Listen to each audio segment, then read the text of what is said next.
میں آپ سب کا بہت مشکور ہوں کہ آپ تشریف لائے۔ آج آپ کے وساطت سے چند بہت اہم قومی امور ہیں جن پہ میں بات کرنا چاہتا ہوں۔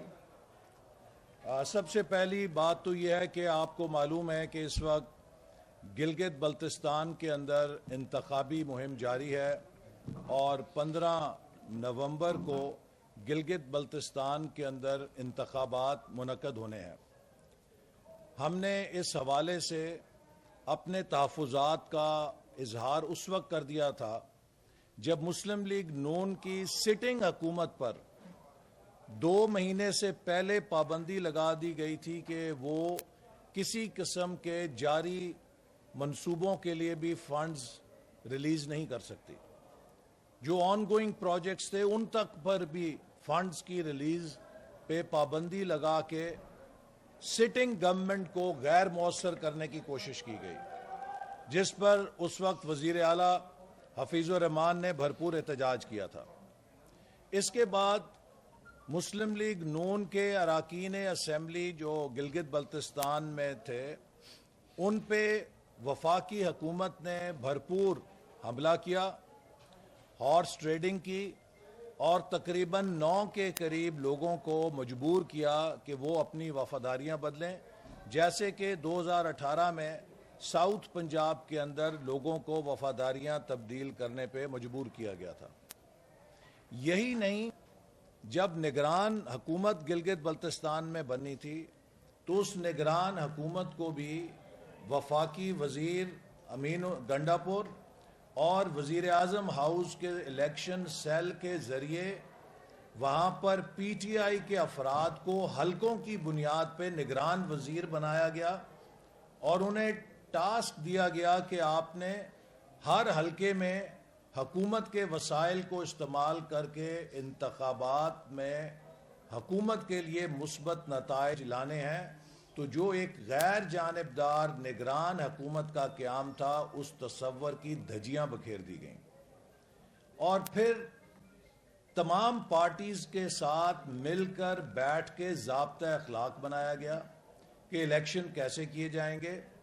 اس ضابطہ اخلاق میں یہ بات شامل کی گئی کہ کوئی حکومت کا نمائندہ، حکومت کا وزیر یا حکومت کا وزیر اعظم گلگت بلتستان میں الیکشن شیڈیول کے دوران دورے نہیں کرے گا، جیسا کہ آپ کو معلوم ہے کہ یہ پریکٹس پاکستان کے اندر بھی الیکشن کمیشن فالو کرتا ہے۔ پاکستان کے گیزٹ میں یہ نوٹیفیکیشن جاری ہوا ہے اور موجود ہے کہ جس حلقے میں یا جہاں انتخابی عمل شروع ہو جاتا ہے وہاں پہ کوئی حکومتی وزیر، مشیر یا وزیر اعظم یا وزیر اعلیٰ دورہ نہیں کر سکتا۔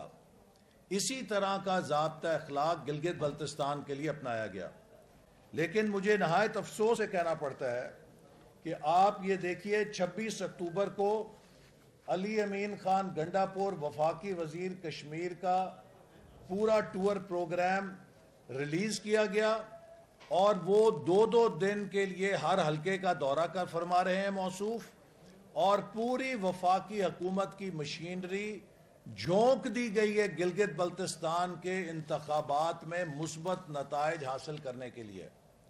آپ مجھے بتائیے کہ کیا 2018 کا جو تجربہ تھا وہ ہمارے سامنے موجود نہیں ہے کہ جب بھی جعلی مینڈیٹ نکالا جاتا ہے اس کا کیا نتیجہ نکلتا ہے؟ وہ گلگت بلتستان جس میں مسلم لیگ نون کی 5 سالہ حکومت میں مثالی ترقی ہوئی، مثالی ڈیولپمنٹ ہوئی، مثالی امن قائم ہوا، 5 سالوں میں ایک شخص بھی فرقہ واریت یا دہشت گردی کے نتیجے میں جاں بحق نہیں ہوا، 0 ڈیتھ فار ٹیررزم، مثالی امن جو گلگت بلتستان کی تاریخ میں مثال نہیں ملتی، اور بہترین گورننس 5 سالوں میں ایک سکینڈل سامنے نظر نہیں آ سکا، کلین گورنمنٹ، ڈیولپمنٹ کی حکومت اور پیس کی حکومت قائم کی گئی۔ آج اس ترقی کو جو گلگت بلتستان میں مسلم لیگ نون نے 5 سالوں کی محنت اور ارک ریزی کے ساتھ ہمارے چیف منسٹر حافظ حفیظ الرحمان کی قیادت میں حاصل کی تھی، اس کا کھلواڑا کرنے کی، اس کو تباہ کرنے کی کوشش اسی طرح ہو رہی ہے جیسے 2018 میں ہماری 5 سالہ ترقی کو پی ٹی آئی نے آ کے ملیہ میٹ کر دیا، ستیہ ناش کر دیا، بیڑا غرق کر دیا پاکستان کی اس تمام ترقی کا۔ اب گلگت بلتستان کی اس ترقی کا بیڑا غرق کرنے کا فارمولہ استعمال کیا جا رہا ہے۔ میں وفاقی حکومت کو وارننگ دیتا ہوں کہ فوری طور پہ اپنے وزیروں کو گلگت بلتستان سے واپس بلائیں، فوری طور پہ تمام دھاندلی کے ہتھ کنڈے جو وہ بروئے کار لا رہے ہیں ان کو روکیں، اور ضابطہ اخلاق جو چیف الیکشن کمشنر نے آل پارٹیز کانفرنس میں منظور کیا تھا اس پہ سختی سے عمل درآمد کیا جائے۔ آپ یہ دیکھیے کہ اس ضابطہ اخلاق کے تحت جو نوٹیفیکیشن جاری ہوئے تھے، وزیروں کے دوروں کو ممکن کرنے کے لیے اس ضابطہ اخلاق میں بھی ترمیمی نوٹیفیکیشن جاری کیا جا رہا ہے کہ نہیں جی وہ ہم وڈرا کر رہے ہیں لہذا وزیر وہاں پہ دورے کر سکیں گے۔ تو اس قسم کی دن دہاڑے دھاندلی پاکستان میں کوئی مثال نہیں ملتی، اور اگر وفاقی حکومت نے گلگت بلتستان میں یہ دھاندلی کا عمل بند نہیں کیا تو پورا پاکستان گلگت بلتستان کے عوام کے حق نمائندگی کے دفاع کے لیے ان کی پشت کے اوپر کھڑا ہوگا۔ گلگت بلتستان پاکستان مسلم لیگ نون کا قلعہ ہے، وہ اپنے قائد نواز شریف سے محبت کرتے ہیں۔ اگر انہیں بیلٹ کی چوری سے، ان کے حق نمائندگی کی چوری سے وہاں پہ وفاقی حکومت کے فنڈز کے ذریعے انتخابی نتائج پہ اثر انداز ہونے کی کوشش کی گئی تو ہم اس کے خلاف بھرپور احتجاج کریں گے۔ اور میں یہ بات بہت پہلے سے کہہ رہا ہوں کہ خدا را ہوش کے ناخن لیں، گلگت بلتستان کی سینسٹیوٹی کو سمجھیں۔ یہ پاکستان کے لیے نہایت حساس علاقہ ہے جس میں دشمن سازشیں کر رہا ہے۔ اس خطے میں ڈسٹربنس سے وہ سی پیک کا روٹ متاثر کرنا چاہتے ہیں۔ اس وقت اس خطے میں چین کی وجہ سے بہت حساسیت ہے، تو ہماری وفاقی حکومت کو تو اپنے چھوٹے سیاسی مفاد کی بجائے اس خطے کے استحکام کی فکر ہونی چاہیے تھی۔ اگر مسلم لیگ نون وہاں پہ الیکشن جیتتی ہے تو کیا مسلم لیگ نون کوئی ملک دشمن پارٹی ہے؟ یہ پاکستان کی بانی پارٹی ہے۔ جس ملک کے اندر اس ملک کو جنم دینے والی جماعت کو غدار قرار دیا جائے گا تو اس ملک کا پھر اللہ ہی حافظ ہے۔ لہٰذا میں حکومت سے اور chief election commissioner Gilgit Baltistan سے خاص طور پہ مطالبہ کرتا ہوں، اور سپریم کورٹ گلگت بلتستان کے جو چیف جسٹس ہیں ان سے درخواست کرتا ہوں کہ وہ انتخابات میں جو وفاقی حکومت کی مداخلت ہے اور دھاندلی ہے اس کا نوٹس لیں، اور گلگت بلتستان کے انتخابات جو پہلے ہی متنازع ہو چکے ہیں پری پول ریگنگ کے ساتھ، انہیں مزید متنازع ہونے سے اور ان کی وجہ سے اس خطے میں سیاسی بحران پیدا ہونے سے روکیں۔ دوسری بات جو میں کہنا چاہتا ہوں وہ یہ ہے کہ ہمیں یہ پڑھ کر آج بہت خوشی ہوئی ہے اور حیرت بھی ہوئی ہے کہ وہ شخص جس نے عوام کو پارلیمنٹ ہاؤس اور پاکستان ٹیلی ویژن کی عمارت پہ حملے کے لیے اکسایا، اور وہ ٹیلی فونک کنورسیشن جو وزیر اعظم اور صدر مملکت کی منظر عام پر آئی کہ کس طرح ایک دوسرے کو مبارکبادیاں دی جا رہی تھیں کہ ہم نے پارلیمنٹ ہاؤس اور پی ٹی وی فتح کر لیا ہے جیسے کشمیر فتح کر لیا ہے۔ کشمیر کا تو سودا کر لیا ہے، اسے تو مودی کو سرنڈر کر دیا ہے۔ آپ میں اتنی ہی قابلیت تھی کہ آپ پارلیمنٹ ہاؤس اور پی ٹی وی اسٹیشن کو فتح کر سکیں، ہلڑ بازی کے ذریعے، اپنی غنڈہ گردی کے ذریعے جو ایک سرکاری تنصیبات پر اس طرح کا حملہ بدترین دہشت گردی کے زمرے میں آتا ہے، اس سے جناب عمران خان صاحب کو چارجز فریم کیے بغیر ایکویٹل مل گئی ہے، باعزت بری کر دیا گیا ہے۔ جیسا انصاف عمران نیازی صاحب کو ملا ہے، کاش پاکستان کے ہر شہری کو ایسا انصاف مل سکے۔ تو مجھے اس بات پہ بھی حیرت ہے کہ ماڈل ٹاؤن کیس، جس میں جناب نواز شریف صاحب اور شہباز شریف صاحب کے خلاف کوئی شہادت موجود نہیں، تو انہیں تو ایکویٹل نہیں مل سکتی۔ عمران احمد نیازی صاحب نہ عدالت میں پیش ہوتے ہیں، نہ عدالتی عمل کو تسلیم کرتے ہیں، اور انہیں ہوم ڈیلیوری میں ایکویٹل مل جاتی ہے۔ یقیناً وہ اس کے حقدار ہو سکتے ہیں، اور اپوزیشن کے لوگ اس بات کے حقدار ہیں کہ وہ اپنے فیملیز کے ساتھ، اپنی خواتین کے ساتھ عدالتوں کے دھکے کھائیں، جھوٹے مقدموں کا سامنا کریں۔ میں چیف جسٹس سپریم کورٹ سے درخواست کروں گا کہ وہ اس ایکویٹل کا نوٹس لیں، چونکہ جس انداز میں عمران احمد نیازی صاحب کو ایکویٹل دی گئی ہے، اس سے لوگوں کے دلوں میں ہمارے نظام انصاف کے حوالے سے وسوسے پیدا ہونے کا اندیشہ ہے۔ پاکستان کا نظام انصاف اور عدلیہ ہماری کانسٹیٹیوشنل سکیم کی بیک بون ہے۔ ہم نہیں چاہتے کہ عوام میں عدالتی نظام اور انصاف کے حوالے سے کسی قسم کی بدگمانی پیدا ہو، لہٰذا میں مؤدبانہ طور پہ چیف جسٹس سپریم کورٹ سے درخواست کرتا ہوں کہ اس عدالتی فیصلے کا جو نیچے ہوا ہے اسی انداز میں نوٹس لیں جس انداز میں ارشد ملک جج کے واقعے کا نوٹس عدالت نے لیا تھا، کہ کس طرح ایک شخص کو چارجز بھی فریم نہیں کیے جاتے، وہ پیش بھی نہیں ہوتا، اور اسے ہوم ڈیلیوری کے ذریعے ایکویٹل چٹ، کلین چٹ گھر بھیج دی جاتی ہے، پی ایم آفس پہنچا دی جاتی ہے۔ یہ ہمارے نظام انصاف کے اوپر سوالیہ نشان پیدا کرے گا، اور مجھے امید ہے کہ ہماری اعلیٰ عدلیہ اس کا ضرور نوٹس لے گی۔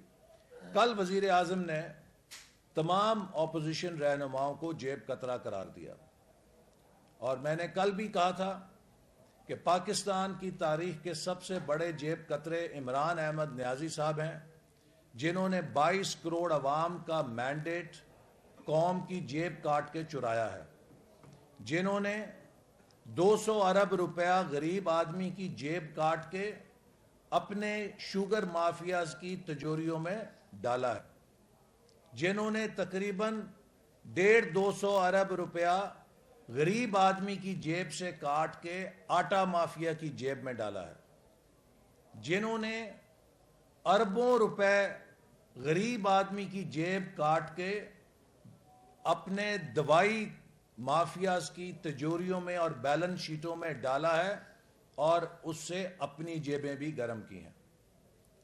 تو پاکستان میں ایسا کون سا لیڈر ہوگا جس نے 400 ارب روپے سے زیادہ غریب آدمی کی جیب کاٹ کے مافیاز کی تجوریاں بھری ہوں؟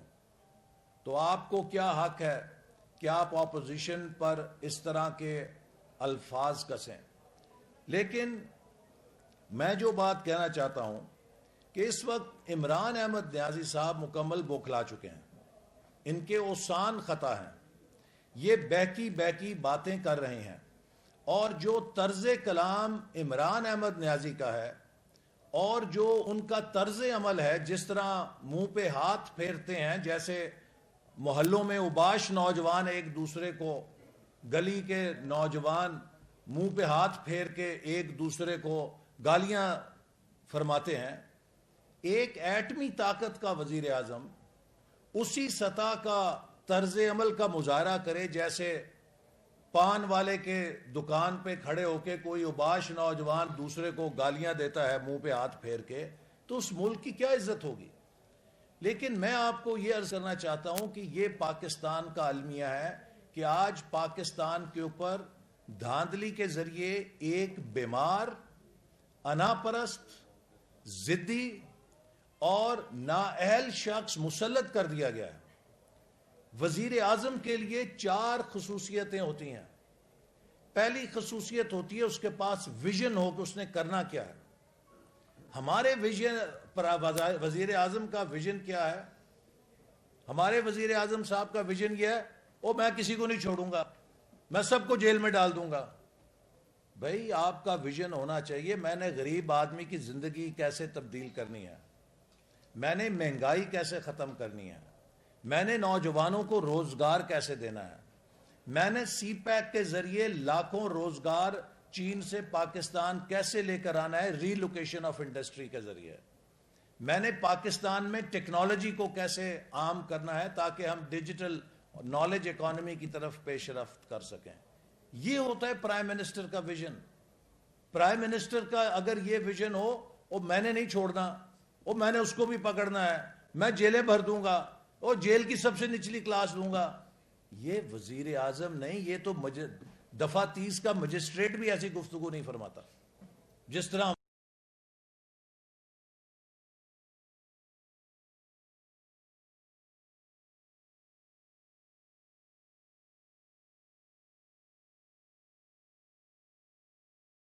اندر سولیڈیرٹی پیدا کرتا ہے، جس طرح وزیر اعظم نواز شریف نے آرمی پبلک سکول کے سانے کے بعد پوری قوم کو نیشنل ایکشن پلان پہ اکٹھا کر دیا۔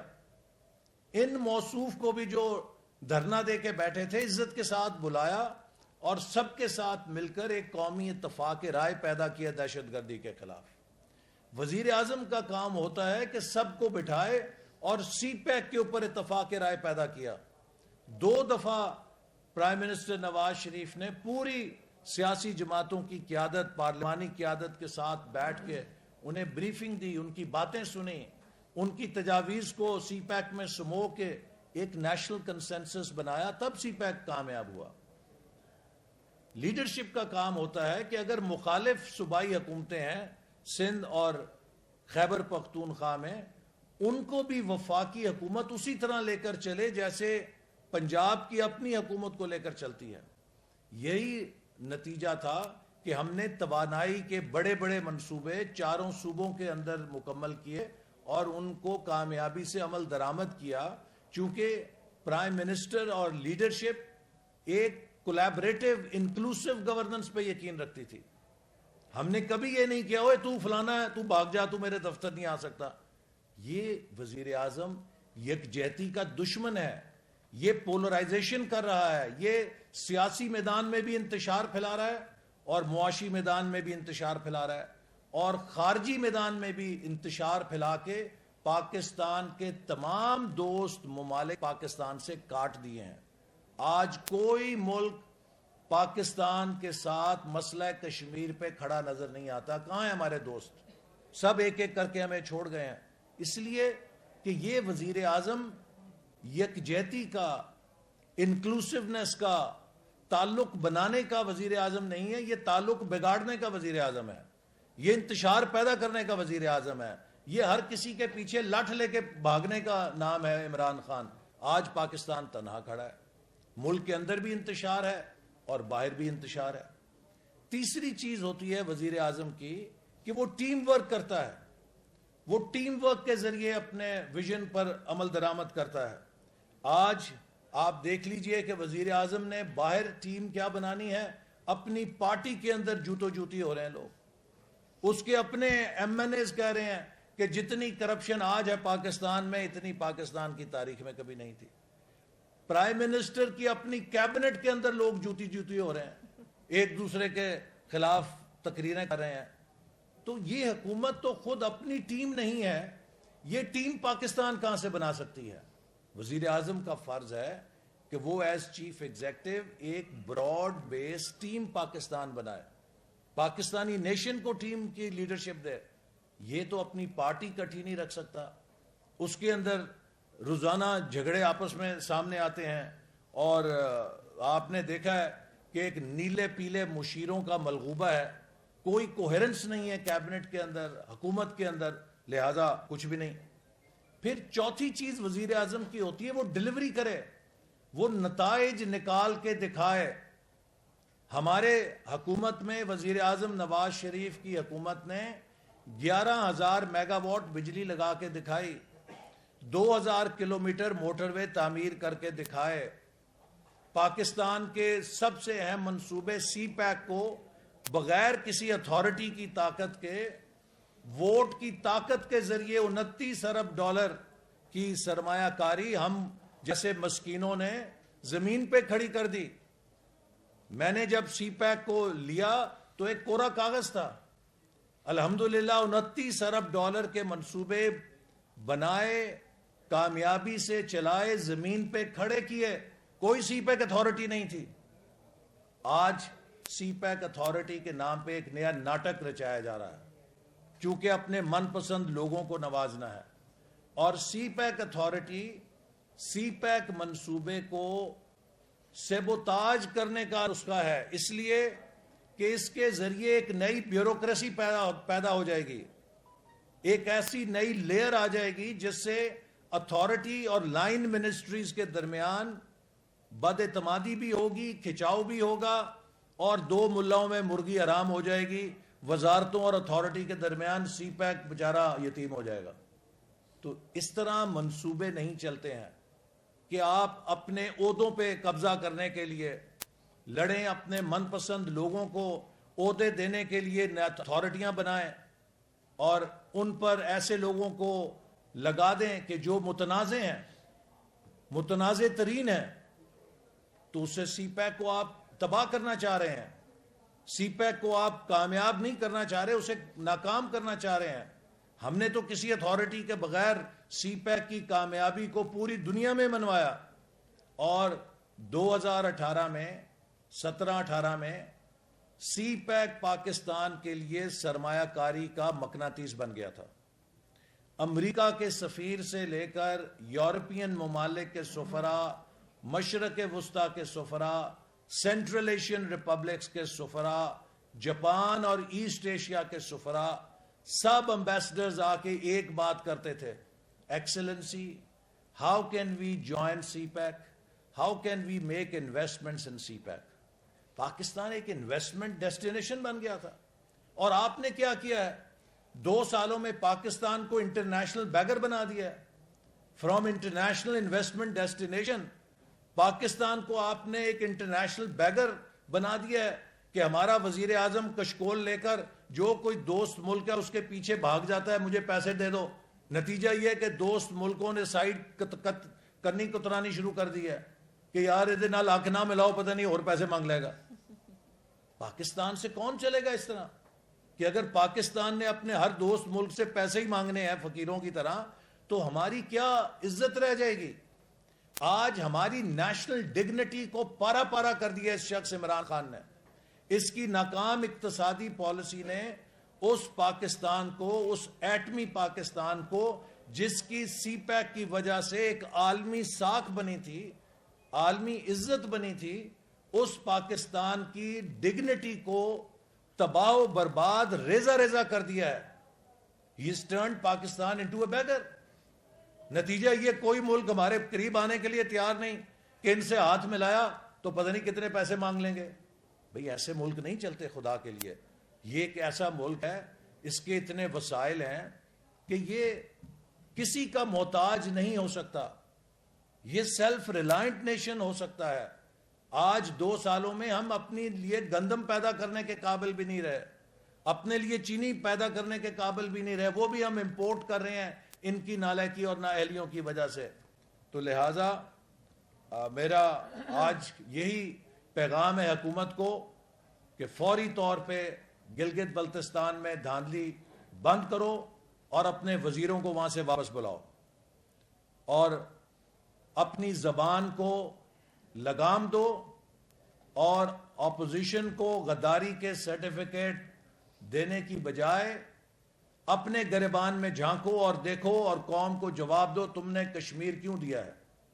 جو کام 72 سال میں بھارت نہیں کر سکا وہ نیا پاکستان میں کیوں کر ہوا ہے؟ کیا تم نے پاکستان کو کمزور کر دیا ہے؟ اگر پاکستان کمزور نہیں ہوا تو پھر ایک ہی وجہ ہو سکتی ہے کہ تم نے کشمیر کا سودا کیا ہے. تو پھر بتاؤ کہ کشمیر کا سودا کس سے کیا ہے اور کتنے میں کیا ہے؟ ہم ان شہیدوں کا خون رائے گاں نہیں جانے دیں گے جنہوں نے پاکستان کے پرچم کو سینے سے لگا کے بھارتی سیکیورٹی فورسز کی گولیاں سینوں پہ کھائی ہیں. ہم اس نوجوان کے آگے شرمندہ نہیں ہو سکتے جس کے چہرے پہ بھارتی سیکیورٹی فورسز آنی مکوں سے وار کریں اور اسے کہیں پاکستان مرد آباد بولو، اس کے منہ سے لہو کا فوارہ نکلے اور اس کے ساتھ وہ پاکستان زندہ باد کہے. تو اس لیے اپنے گریبان میں جھانکو، کشمیر کا سودا کس نے کیا ہے؟ پاکستان کو عالمی گداگر کس نے بنا کے ملک کی طاقت کو کمزور کیا؟ احسان صاحب یہ بتائیے گا کہ کل ایاز صادق صاحب نے قومی اسمبلی میں کھڑے ہو کے کہا ہے کہ حکومت شاہ محمود قریشی صاحب نے کہا تھا کہ اگر ہم نے کلبھوشن یا اس کو ابھینندن کو انڈیا کے واپس نہ بھیجا تو رات 9 بجے مودی ہم پہ حملہ کر دے گا. کیا یہ بات صحیح ہے؟ دوسرا میرا سوال یہ ہے کہ کل ہماری بات ہوئی وزیر اعظم آزاد کشمیر صدر آزاد کشمیر سردار مسعود احمد خان سے. ان کا کہنا ہے کہ یہ کسی کی جرت نہیں، یہ ایک سیاسی سٹنٹ تو ہو سکتا ہے کہ قوم کو مجروح تو کیا جا سکتا ہے غلط اطلاعات دے کر. کسی سول گورنمنٹ کی جرت نہیں ہے کہ وہ کشمیر کا سودا اتنی آسانی سے کر دے کیونکہ اس کی محافظ پاکستان کی فوج ہے. دیکھیے، پہلی بات یہ ہے کہ جو ایاز صادق صاحب نے بیان دیا، دنیا بھر کا اصول ہے کسی بھی ملک کی ڈپلومیٹک سٹرینتھ اس کی مجموعی قومی طاقت کا آئینہ ہوتی ہے، اور جو اس کی مجموعی قومی طاقت ہے اس کا ایک حصہ اس کی فوج ہوتی ہے، اور آج کل اس کا بڑا حصہ اس کی اکنامک ڈیپتھ اور اس کی فارن پالیسی کی ڈیپتھ ہوتی ہے. جب ایک ملک کو آپ عالمی سطح پہ تنہا کر دیں گے، اس ملک کی معیشت کو دیوالیہ کر دیں گے، تو پھر جنگ لڑنے کے لیے بھی وسائل کی ضرورت ہوتی ہے. جنگ لڑنے کے لیے بہت پٹرول چاہیے ہوتا ہے، بہت گولہ بارود چاہیے ہوتا ہے، جنگ کی رننگ کاسٹ بہت ہائی ہوتی ہے. اسی لیے آج یہ کہا جاتا ہے کہ نیشنل سیکیورٹی کا تعلق اکنامک سیکیورٹی کے اوپر ہے.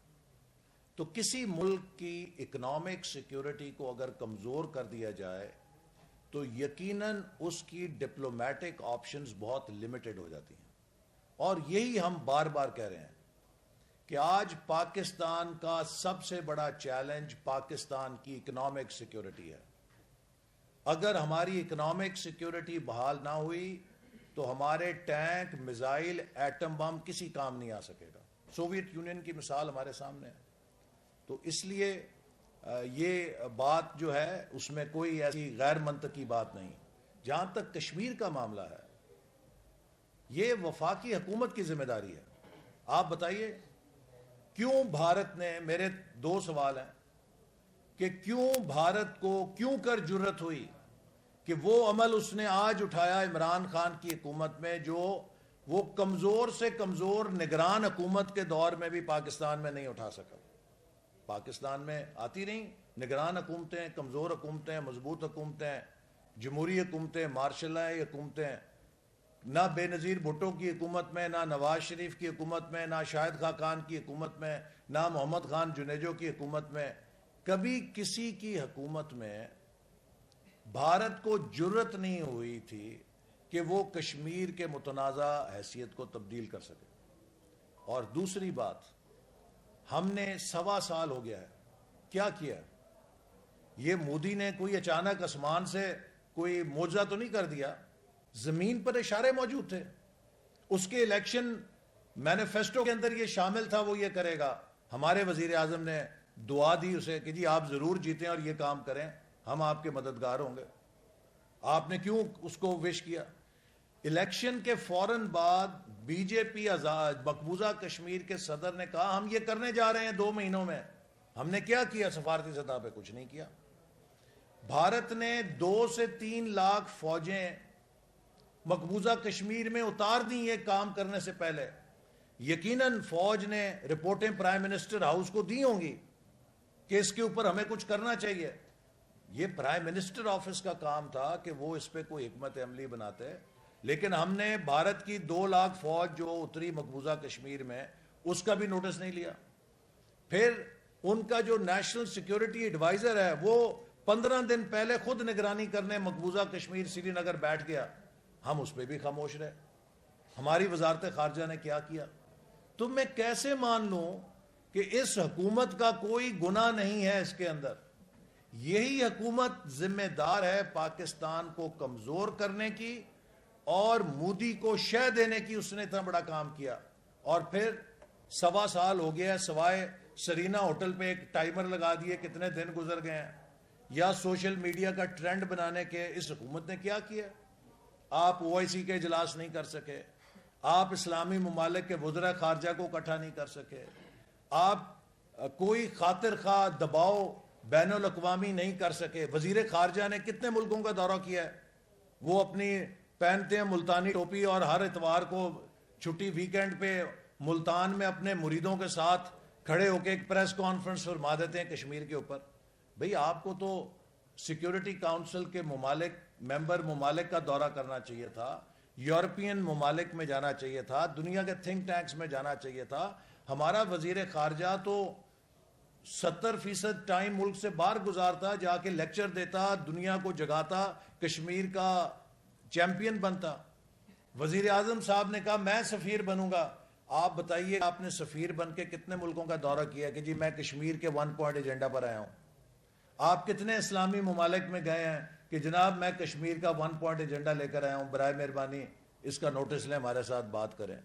آپ کتنے بین الاقوامی فورمز پہ سوائے UN کے جہاں پہ ایک رسمی تقریر ہر کوئی ہر سال کرتا ہے, آپ نے کوئی انٹرنیشنل تھنک ٹینک میں کسی ایسے فورم پہ جا کر بات کی ہو کہ کشمیر کو پروفائل ملے؟ انہوں نے کشمیر کا قانون ہی بدل دیا ملکیت کا. تو اب آپ بتائیں نا کون قصوروار ہے؟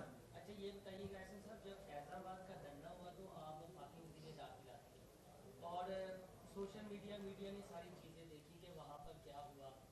اس کے بعد جب نواز شریف صاحب کا ایک بیان آیا کہ عمران خان کا دھرنا تھا تو XYZ کے ذریعے کوئی BBISI نے استعفیٰ مانگا. تو سوال یہ ہے کہ جب آپ پاور میں تھے, آپ کے پاس اختیارات تھے, تو آپ نے انٹرنیٹ کے خلاف ایکشن اس وقت کیوں نہ لیا؟ اب اگر آپ بات کر رہے ہیں تو یہ وہ بات ہوگی جس سے یہ بیان زور پکڑتا ہے کہ اب اقتدار میں نہیں ہے, ان کی ڈیل وغیرہ کی انہیں جو ہے. یار آپ ہمیں جینے دینا, اگر ایکشن لیتے تو آپ کہتے ہیں نواز شریف کی کسی جرنیل سے بنتی نہیں ہے. کسی طرح تو جینے دیں.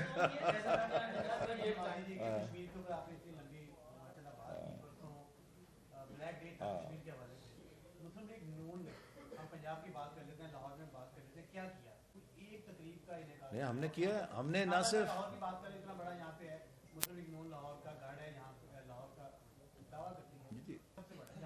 دیکھیے سب سے بڑی بات یہ کہ آج کشمیر کو پاکستان کو کنونس کرنے کی ضرورت نہیں ہے.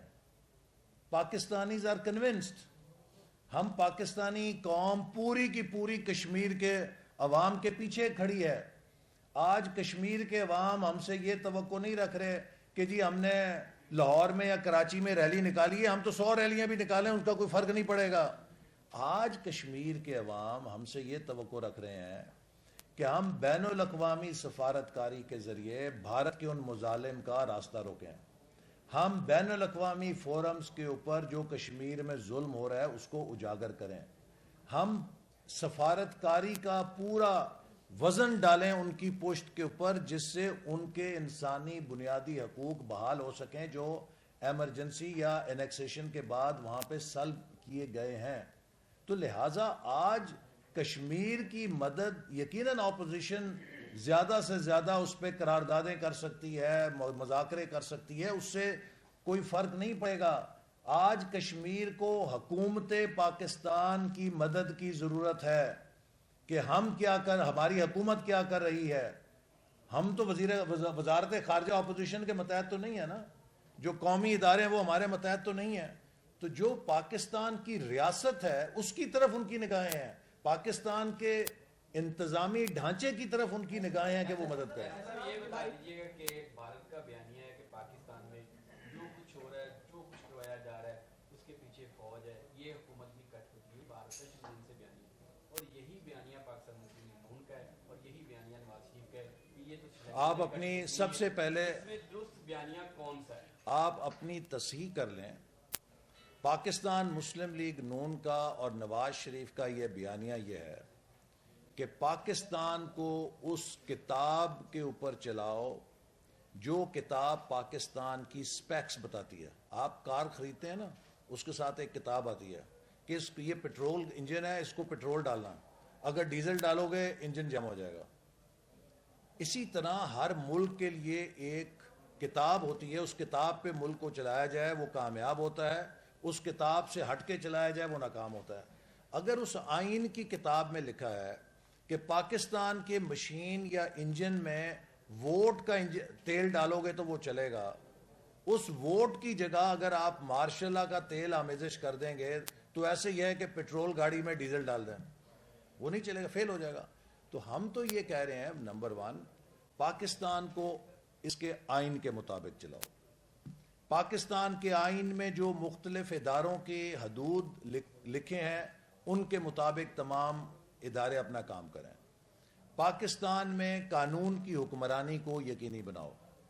پاکستان کی پارلیمنٹ کو خود مختار بناؤ, وہ عوام کی منشا اور مرضی کے مطابق ملک کی پالیسیاں اور قانون سازی بنا سکے آزادانہ طور پہ.